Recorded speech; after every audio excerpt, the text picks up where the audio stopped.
मेरी कहानी थोड़ी सी फिल्मी है, इसलिए मुझे लगता है कि आप सभी को इसे जरूर सुनना चाहिए। उस समय मुझे नहीं पता था कि मेरी जिंदगी में क्या होने वाला है, लेकिन आगे कहानी बाकी है मेरे दोस्तों। मैं दिन भर सोता रहता, रोता रहता, परेशान होते रहता, लेकिन मैंने किसी को कुछ नहीं बताया। और एक दिन सुबह मैं घर छोड़कर चला गया। तीन ऐसी बातें जो आपकी जिंदगी में यदि आपने फॉलो कर ली तो आपको जिंदगी में सफल होने से कोई इंसान नहीं रोक सकता।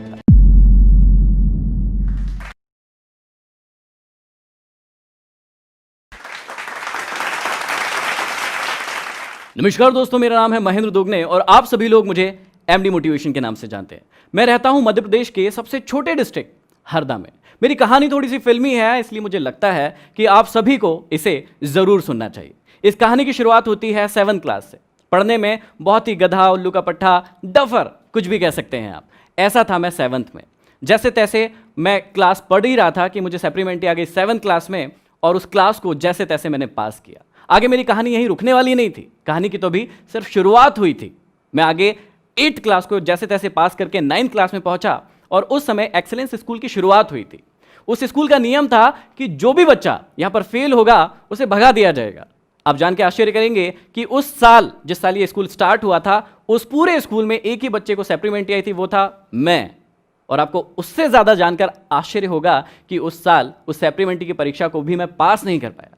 मैं फेल हो गया और स्कूल से मुझे निकाल दिया गया।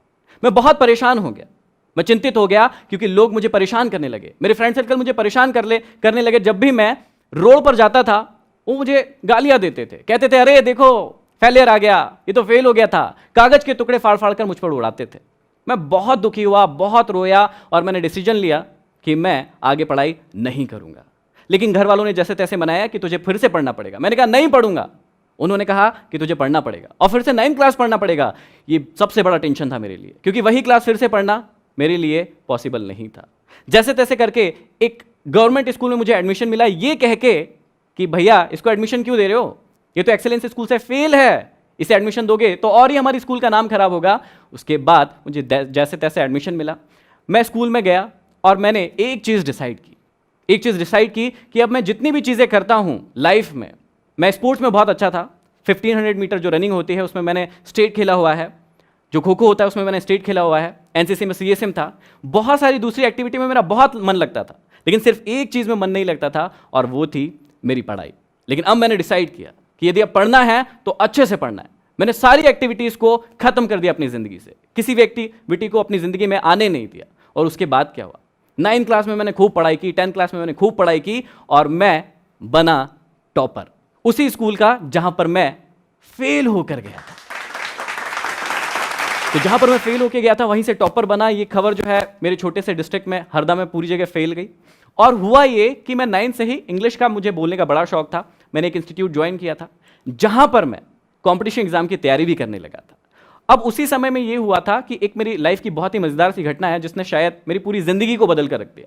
मुझे बचपन से ही गरबा करने का बड़ा शौक था, डांस करने का बड़ा शौक था, और पता नहीं क्यों ऐसा होता है, पता नहीं क्यों मैं ठीक ठाक हूं, लेकिन पता नहीं क्यों मुझे लड़कियों जैसा रहना बड़ा पसंद था। मुझे बड़े बाल रखने बहुत पसंद थे, मुझे उनकी तरह तिलक लगाना बड़ा पसंद था। तो जब भी मैं गरबा करने के लिए जाता था तो वैसे ही बाल, वैसे ही तिलक और वैसे ही कुछ कुछ चीज़ें पहन के जाता था। अब क्योंकि मैं छोटा था और बड़े जो भाई लोग थे उनके ग्रुप में था, मुझे सबसे आगे खड़ाया जाता था, क्योंकि मेरी एंट्री शानदार होती थी, कुछ अलग सी हरकतें करता था मैं। जब मेरी एंट्री हुई, वैसे मेरे पिताजी एक मैकेनिक है, हमारी शॉप है, और वैसे वो कहीं नहीं जाते हमारा प्रोग्राम देखने, कुछ भी देखने नहीं जाते, लेकिन कहते हैं ना किस्मत में जो लिखा है वो होके रहता है। वो उस दिन गरबा देखने के लिए आए। मेरी एंट्री हुई, लोग आसपास में खड़े थे उनके। जैसे ही मेरी एंट्री हुई, मेरे लहराते हुए बाल मुझे बड़े अच्छे लग रहे थे, लेकिन हुआ क्या, लोगों ने कहना शुरू कर दिया कि ये कौन पागल लड़का है, ये कैसा लड़का है जो लड़कियों की तरह रह रहा है। उसके बाद मेरे पिताजी से ये सुनते नहीं बना, वो वहां से घर चले गए। उन्होंने मुझे उस दिन कुछ नहीं कहा, लेकिन अगले दिन मेरे पिताजी मेरे अंकल के साथ बैठे हुए थे। अंकल ने मुझे बुलाया, कहा बेटा इधर आओ, ये क्या कर रहे हो, ये क्या हालत बना रखी है, लोग कह रहे हैं कि तुम लड़की जैसे दिखते हो। कल तुम्हारे पिताजी को ये कहने में शर्म आ गई कि तुम उनके बेटे हो, वो ये भी नहीं कह पाए। मुझे इस बात ने बड़ा दुखी किया। उस समय मुझे नहीं पता था कि मेरी जिंदगी में क्या होने वाला है, लेकिन आगे कहानी बाकी है मेरे दोस्तों। मैं बताता हूं कि उसके बाद क्या हुआ उसी ग्राउंड पर। उसके बाद मैंने 9th क्लास जैसे तैसे निकालना शुरू किया। 10th क्लास में मैंने टॉप किया, कॉम्पिटिशन एग्जाम की तैयारी करने लगा, ब्रिलियंट स्टूडेंट बन गया। उसके बाद मेरा सिलेक्शन हुआ 12th क्लास में स्टेट बैंक ऑफ इंडिया में। लेकिन कहते हैं ना, डेस्टिनी में कुछ और ही लिखा था। उस सिलेक्शन को मैंने एक्सेप्ट नहीं किया। उसके बाद मैंने उस सिलेक्शन को छोड़ दिया। मैं स्टेट बैंक ऑफ इंडिया का जो क्लर्क का मेरा सिलेक्शन हुआ था उसे ज्वाइन नहीं किया, उस सिलेक्शन को मैंने नहीं लिया। लेकिन उसके बाद कहते हैं ना, डेस्टिनी में यदि कुछ और लिखा हो तो फिर वो हो के रहता है। जहां मैं 4 साल से पढ़ रहा था, जहां मैंने सिलेक्शन लिया, उस इंस्टीट्यूट में एक क्लास होने वाली थी जो कि मोटिवेशनल क्लास होने वाली थी। हमारे गुरु हमें सिखाने वाले थे कि मोटिवेशनल स्पीकर कैसे बना जाए, जिंदगी में लीडरशिप कैसे डेवलप की जाए, आगे कैसे बढ़ा जाए। और ये सब सीखने के लिए मैं बहुत ही उत्साहित था। मैं बहुत ही उत्साहित था, एक्साइटेड था कि बस अब तो ये मैं सीखने वाला हूं। क्लास होने वाली थी शाम को 6 बजे। 10 बच्चे इकट्ठे होने वाले थे क्योंकि वो टॉप स्टूडेंट्स थे। उनको बुलाया गया, हम वहां पर बैठे हुए थे और उसी वक्त एक जो घटना हुई उसने मेरी पूरी जिंदगी फिर से बदल कर रख दी। मेरे गुरु आए और उन्होंने आते ही सबसे पहले यह कहा कि महेंद्र, तुम यहां से नीचे चले जाओ, तुम्हारे बस की ये बात नहीं है। यहां पर जितनी भी बातें होने वाली है वो बहुत ऊंचे लेवल की होने वाली है, बड़े लेवल की होने वाली है। ये बातें तुम्हारे बस की नहीं है। जिस संस्थान के लिए मैंने 4 साल दिए थे, उनके गुरु ने मुझे ऐसा कहा। वो मेरे भी गुरु हैं, अभी भी है, लेकिन मुझे ये बातें बहुत चुभी।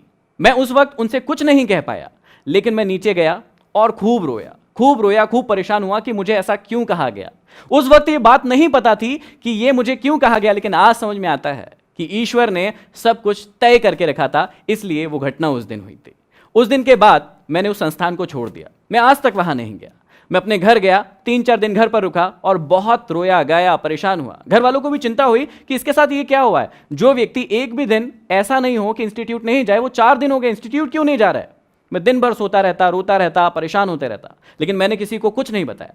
और एक दिन सुबह मैं घर छोड़कर चला गया मैं घर छोड़कर, और उसके बाद 1 साल तक अपने घर से बाहर रहा। उस 1 साल ने मुझे अपनी जिंदगी का दौर ही बदल दिया, मेरा रंग बदल दिया। जो चीजें मैं कमरे के अंदर रहकर सीख रहा था, मुझे अब पता चला कि असली में दुनिया होती क्या है। मैं रात भर काम करने लगा, कॉल सेंटर्स में काम करने लगा, दिन भर गैरेज। मेरे पिताजी मैकेनिक थे, तो बचपन से ही मुझे गाड़ियों का काम करना आता था। पैसे कमाने के लिए मैं दिन भर गैरेज पर काम करने लगा। इसका रिजल्ट ये हुआ कि 1 साल में मैं इतना वीक हो गया, इतना कमजोर हो गया कि बस मरने जैसी हालत हो गई। मैंने सोचा मरने से अच्छा है कि घर वापस चला जाए। मैं घर वापस आया। घर वाले खुश हुए कि चलो लड़का वापस आ गया। उसके बाद उन्होंने पूछा कि अब क्या करोगे। मैंने कहा कि पिताजी का गैरेज ज्वाइन करूंगा। उन्होंने कहा ठीक है। 2.5 साल मैं अपने पिताजी के साथ अपने गैरेज पर काम करता रहा, लेकिन अब मुझे पता था कि आगे मुझे क्या करना है। मैं किताबें भी पढ़ता था। मैं उसी दौरान किताबें पढ़ता था, मोटिवेशनल किताबें पढ़ता था, सेल्फ हेल्प बुक्स पढ़ता था। लोग कहते थे कि पागल है तो तूने स्टेट बैंक ऑफ इंडिया की नौकरी छोड़ दी, अब देख तेरी जिंदगी किस हालत में है, इससे अच्छा तो तू नौकरी कर लेता। लेकिन मैं मुस्कुराता था क्योंकि मुझे अब पता था कि मुझे अपनी जिंदगी में क्या करना है। उसके बाद मेरी जिंदगी बदली। 2.5 साल के बाद फिर वही हुआ जो हमेशा एक इंसान के साथ होना चाहिए या होता है। मेरे पिताजी के साथ किसी छोटी सी बात पर बहस नहीं होना था, लेकिन हो गई क्योंकि डेस्टिनी में लिखा था। वो बहस हुई मेरे पिताजी से। मेरे पिताजी ने कहा मुझसे कि यदि तुझे शॉप पर नहीं जाना है तो मत जा, क्यों कर रहा है काम, तेरे को नहीं करना है तो मत कर। मैंने उनसे कहा कि ठीक है, अब मैं शॉप पर नहीं जाऊंगा। उन्होंने मुझसे पूछा कि नहीं जाएगा, पक्का नहीं जाएगा। मैंने बोला कि हाँ, आज के बाद मैं शॉप पर नहीं जाऊंगा। उसके बाद अगले दिन मैं सुबह उठकर फिर से घर से भाग गया। लेकिन इस बार मैं सिटी से बाहर नहीं गया था, सिटी में ही गया था। शाम तक लोग परेशान होने लगे, मुझे ढूंढने लगे, लेकिन मैं एक इंस्टीट्यूट में जाकर बैठकर पढ़ने लगा। दिन भर पढ़ा। मैंने अपना फोन ऑफ कर दिया। शाम को जब घर पहुंचा, घर वालों ने पूछा क्या हो गया। मैंने बोला कुछ नहीं, अब मैं शॉप पर नहीं जाऊंगा, मैं एक मैकेनिक नहीं बनूंगा, मुझे कुछ और बनना है। उन्होंने कहा ठीक है। मैंने 1 साल फिर से पढ़ाई की और इस बार मेरा सिलेक्शन हुआ सिंडिकेट बैंक में। और मैंने उस सिलेक्शन को भी नहीं लिया। अब शायद आप लोग भी मुझे पागल ही कह रहे होंगे कि 2008 में मेरा सिलेक्शन हुआ स्टेट बैंक में, मैंने वो भी ज्वाइन नहीं किया। इस बार मेरा सिलेक्शन हुआ सिंडिकेट बैंक में, मैंने उसे भी ज्वाइन नहीं किया। फिर मैं करना क्या चाहता था? जी हाँ, अब मुझे पता था कि मैं बनना क्या चाहता हूं, मैं करना क्या चाहता हूं। मैंने अपने खुद के इंस्टीट्यूट की शुरुआत की। उसका नाम है चेंज एकेडमी, जहां पर हम लोग बच्चों को कॉम्पिटिशन एग्जाम की तैयारी करवाते थे। लेकिन मुझे पता था कि मुझे क्या करना है। उसी के साथ साथ मैं अपनी सिटी में बच्चों को मोटिवेट करने लगा। मैं कॉम्पिटिशन एग्जाम की तैयारी तो करवाता था, लेकिन उनसे कहता था कि अपनी जिंदगी में वही काम करना जिसे करने में मन लगे, जिसे करने में आपको एक्साइटमेंट फील हो, जिसे करने में आपको कभी थकान महसूस ना हो। लोग मुझे कहते थे कि पागल हो क्या, तुम तो कंपटीशन एग्जाम की तैयारी करवाते हो, फिर ये क्यों कहते हो कि वो काम करो जिसमें मन लगे, पसंद हो। मैं उनको कहता था कि मेरा धंधा नहीं है, मैं इंसान को इंसान बनाना चाहता हूं, उसे सिखाना चाहता हूं कि जिंदगी को कैसे जिया जाए। ये कारवा चल रहा था 6 साल में मेरे 3 ब्रांचेस हो गए, मेरा इंस्टीट्यूट बड़ा होने लगा, लोग सोचने लगे कि बस अब तो ये सक्सेसफुल हो गया, आगे बढ़ गया। लेकिन कहानी तो अभी शुरुआत हुई थी, कहानी अभी शुरू हुई थी, और उसी दौरान आया 2017 का एंड।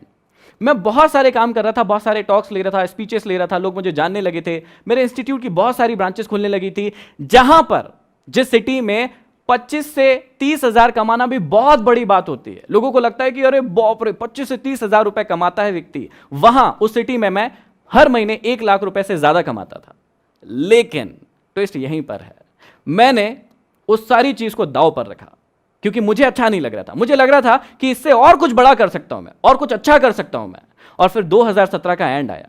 वहां पर क्या हुआ, वहां पर मैंने एक डिसीजन लिया कि अब इन सारी कोचिंग्स को मुझे बंद करना है, क्योंकि मुझे कुछ और अच्छा करना है। मेरे दिमाग में चल नहीं रहा था, मुझे समझ ही नहीं आ रहा था कि मैं ये काम करूं या ना करूं। फिर डिसीजन लिया कि मुझे ये काम अब नहीं करना है, और 2017 के एंड में मैंने तीनों के तीनों ब्रांचेस बंद कर दिए। अब लोग फिर से परेशान होने लगे, फिर से मुझे पागल कहने लगे कि यार इससे बड़ा पागल कोई नहीं है। सारी सिटी में ये बात हो गई, क्योंकि छोटी सिटी है तो सारी जगह बात फैल गई कि महेंद्र तो फिर से पागल हो गया। अब उसने एक कैमरा खरीद के लाया है, एक माइक खरीद के लाया है, अब तो वो ना शादियों की शूटिंग करेगा शायद। ऐसी बातें मार्केट में उड़ने लगी, सबको ये बात पता चल गई। मेरे काफी सारे स्टूडेंट्स थे, उन्होंने भी ये बातें फैलाना शुरू कर दी। लेकिन इस बार भी वही हुआ, मैं मुस्कुराता रहा, मैं किसी से कुछ नहीं कहा, और मैं बैठ गया एक रूम के अंदर, एक कमरे के अंदर, एक कैमरा और एक माइक लेके। और फिर शुरुआत हुई मेरी जर्नी की। वो जर्नी थी यूट्यूब की जर्नी।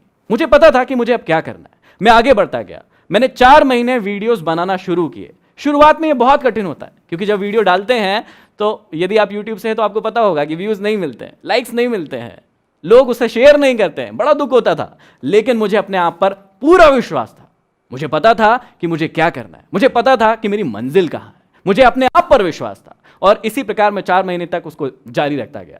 हुआ क्या, उसका रिजल्ट ये हुआ कि 5वें महीने में मेरा एक वीडियो वायरल हुआ, और वो इतना वायरल हुआ कि उसे 6.3 मिलियन लोगों के द्वारा सिर्फ 15 दिन के अंदर देखा गया। सिर्फ 15 दिन के अंदर 6.3 मिलियन व्यूज मिले, और मेरी आवाज हर हिंदुस्तानी तक पहुंच गई, और लोग मुझे मेरी आवाज के कारण जानने लगे, लोग मुझे एमडी नाम से जानने लगे। अब यहां पर कहानी रुकने वाली नहीं थी, मैंने और वीडियोस डालना शुरू किया, मैं और पॉपुलर होता गया। मुझे radio station, talk show, magazines, newspaper, सब जगह से ऑफर आने लगे कि हमारे यहाँ आइए, हमारे यहाँ टॉक लीजिए, हमारे यहाँ सेमिनार कीजिए। और इसने मेरी जिंदगी पूरी तरीके से बदल दी थी। जो मैं सपना देखता था, जब मैं आईने के सामने खड़ा होता था, मैं देखता था कि मैं तो हीरो हूं, वही फीलिंग मुझे आने लगी, और मैं आगे बढ़ता गया। आप सभी ये जानने के लिए बहुत ही एक्साइटेड होंगे कि एक लड़का जिसे 7th में सप्लीमेंट्री आई, 9th में सप्लीमेंट्री आई, वो फेल हो गया, घर से भाग गया, गैरेज पर काम किया, आज पूरे हिंदुस्तान नहीं और भी कंट्रीज में जाना जा रहा है अपने काम के कारण। तो ऐसी कौन सी सफलता की ट्रिक्स है, टिप्स है, जो आप लोगों को यदि मैं बताऊं तो आप लोग भी अपनी जिंदगी में सफल हो सकते हैं। वही टिप्स मैं आपसे शेयर कर रहा हूं। 3 ऐसी बातें जो आपकी जिंदगी में यदि आपने फॉलो कर ली तो आपको जिंदगी में सफल होने से कोई इंसान नहीं रोक सकता। पहली टिप, हमेशा खुद पर विश्वास करना।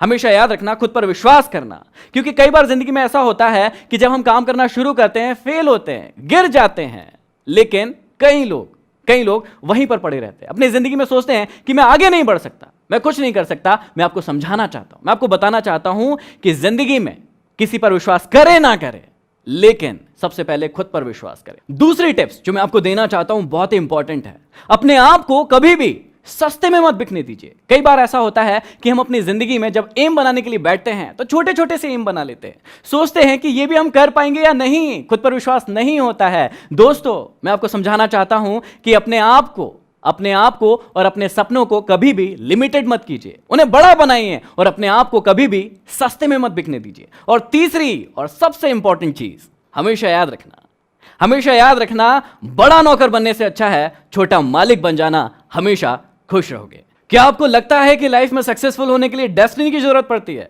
यदि आपको लगता है हां, तो कमेंट बॉक्स में कमेंट कीजिए, इस वीडियो को लाइक कीजिए और ज्यादा से ज्यादा शेयर कीजिए, सब्सक्राइब कीजिए जूस टॉक्स।